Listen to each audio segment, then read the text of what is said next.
sunrise, new day's dawning, and it's calling you and me, where the mighty Mississippi flows by Memphis, Tennessee. We've got woodlands, fields, and water. Hey, there is no better way. You can find out all about it on Outdoors with Larry Ray. Make some time, take the family, ask a friend, but don't delay.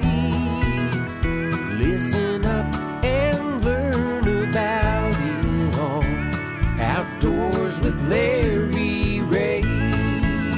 Listen up and learn about it on Outdoors with Larry Ray.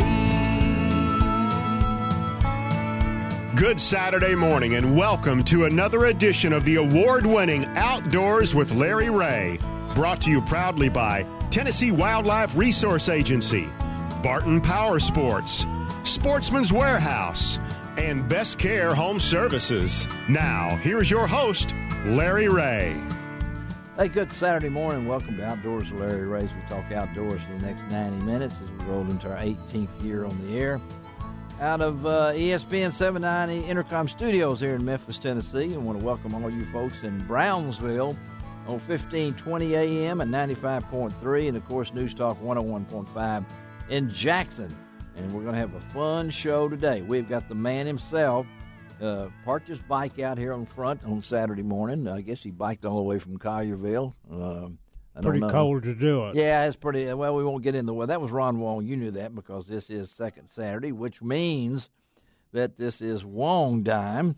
Good morning, everybody. It's a beautiful day in the neighborhood. Yeah, and he'll be catching fish later today. Makes no difference what the weather is. And then we could talk ducks for a while because John Gordon is here, and great cover photo that we got from John, and wonderful stories in the issue for February, the Mid-South Hunting and Fishing News. John wrote a great story, kind of wrapping up things and on the waterfowl scene, as he does really well. And, of course, Ron was with the women, as we know, and he's Women in the Blind with Ron Wong, so. That was a lot of fun. Great. Sitting in a duck blind, Yes. watching them shoot the ducks. That's right. What were you using? A Canon camera. A Canon. What was that? I didn't hear the last part. A Canon camera, and I shot a lot of good pictures. Really, and the magazine is out, and I know that our special guest this morning on Outdoors with Larry Ray is my good friend Bill Cox. Good morning, Bill. Good morning. And Bill, this will be in February in Nashville at the Fish and Game Commission. Is that right, or is it Game and Fish? Fish and Wildlife. It's Fish and Wildlife. I touched him on that, because it took a long. He's actually ended his second term on the Fish and Wildlife Commission. And Bill, I know we're going to talk a lot with you in the show today as you reflect on those two 6-year terms, 12 years. Some people haven't even lasted the first 6. But Bill is a double guy. We appreciate Bill being in here, and we're going to reflect with him as we talk to John and talk to Ron over there. And I know, guys, and I want to ask you before we head into the show today, John. I know that I wrote last Sunday in the daily newspaper here, not to be confused with the Daily Memphian, but the Commercial Appeal. I do write once a month, y'all. Somebody has asked. No, this is me. Once a month, first Sunday of each month, I wrote about recapping the duck season.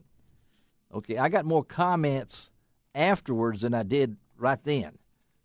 That makes sense. That makes sense. So give us your take on this. Well, it really, for us here in the South, the Mid-South, it was really kind of a perfect storm of what ingredients do you need to create a bad duck season. And we had it, didn't we? We had it. And it looked really promising, and that was what my article was about. Was the season that might have been. In November we had snowfall here. We had temperatures in the 20s, hard north winds. A big push of birds came in at that point, and it was looking like, man, we're lining up for a really great season. And then where did it never materialized? Where did they go? Well, they stayed north for the most part. They did. One thing you really have to watch here in Memphis is the temperatures in St. Louis, and if it's not cold and you're getting some snow in St. Louis, they're not coming. The birds are not going to push this far down. They're hanging up there because they've got plenty of water, plenty of food. That's another thing. It rained and continues to rain here. Yes, it does. Every week. So there is so much water. All the creeks, the rivers, everything, all the backwaters are flooded. Every nook and cranny of every field out there has got water in it still. I know the farmers are probably having a fit trying to get water off the fields. But I know that in your former life with Avery, when you did all that, was that weekly? It was a weekly waterfowl report, right? Correct. That you would check with all the pro staff all over. I really miss that. I've told them that. We got a new man now. I haven't met Josh yet.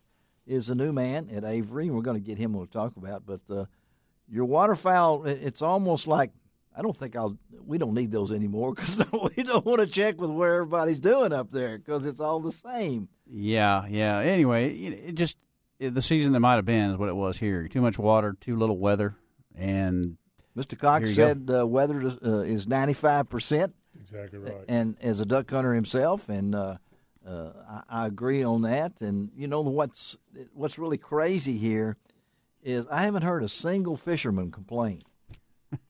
Well, Ron can represent. Ron caught 12 fish between, I think he told me, between 5 and 8 pounds in January. Yes. So no complaints from Ron. Yeah. The fishing is really and truly pretty amazing for this time of the year. Everywhere. Isn't it? And I mean, you see on social media all these big fish being caught at Pickwick. Mm-hmm. They're catching them at Kentucky Lake. I mean, all over. Private lakes, all over. A lot of people. So you're happy. It's pretty phenomenal. Yeah. I was out 3 days ago. Yeah. And the water temperature was 53 degrees. In February.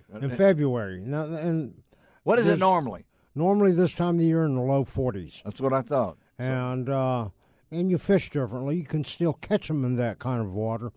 But now we're catching fish 2 to 4 or 5 feet deep maximum.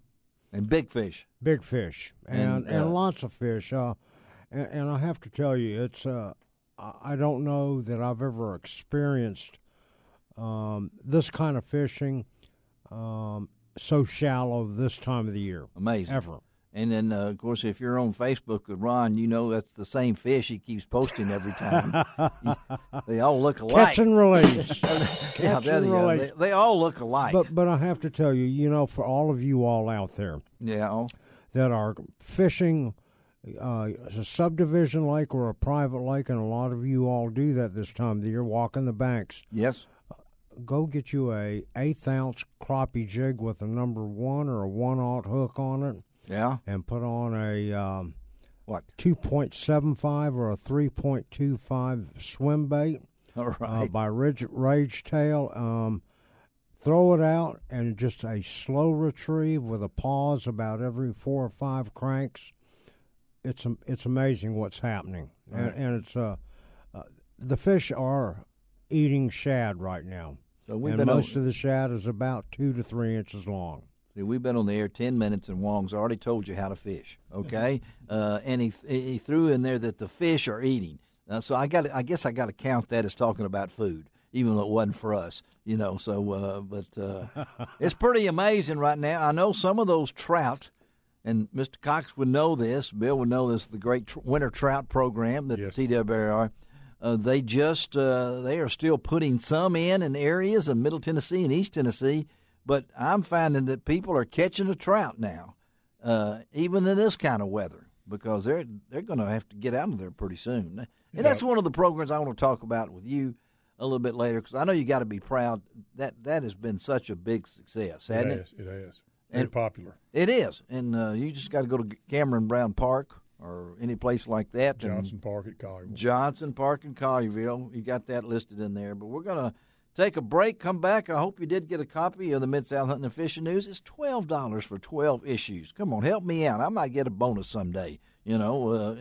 and you can read about Ron, you can read about John and other ones in there. It's a great issue. But we're going to take a break, come back, and we're going to talk to Bill Cox, two-term commissioner of the Tennessee Wildlife Resources Commission, what it was originally called. That'll work. And I'm going to talk about that too. But Shelby McCall is our show producer, so we're going to take a break and come right back on Outdoors with Larry Ray.